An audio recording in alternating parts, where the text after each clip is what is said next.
আমাকে রাত 9:30টার সময় আলোরা আবাসন প্রকল্প এলাকায় এক গণ্যমান্য ব্যক্তি আমাকে জানালেন যে একটা এলাকার ধর্ষণের ঘটনা ঘটছে। আমি দ্রুত তাৎক্ষণিক ঘটনাস্থল পরিদর্শন করি এবং সবার সাথে কথা বলি।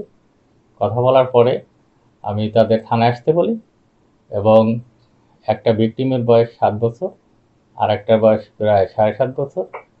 থানায় আসার পরে একটা অভিযোগ দেয়। অভিযোগ দেওয়ার পরিপ্রেক্ষিতে আমরা মামলা রেকর্ড করি।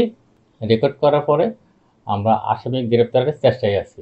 প্রাথমিকভাবে যেহেতু যে ভিকটিমের মা তিনি নিজেই একটা ধর্ষণের অভিযোগ দিয়েছেন, আর একটা ভিকটিমের মা ধর্ষণের চেষ্টা।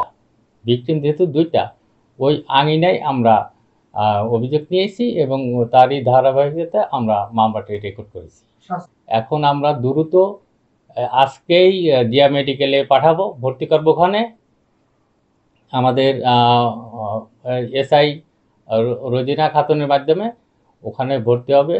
আমরা আগামীকাল সকাল 8টার ভিতরেই বয়স নির্ধারণ, তারপর ধর্ষণ পরীক্ষা এবং তার যাবতীয় যে কাজগুলো, এগুলো আমরা কালকে সকালেই এটা সম্পন্ন করব।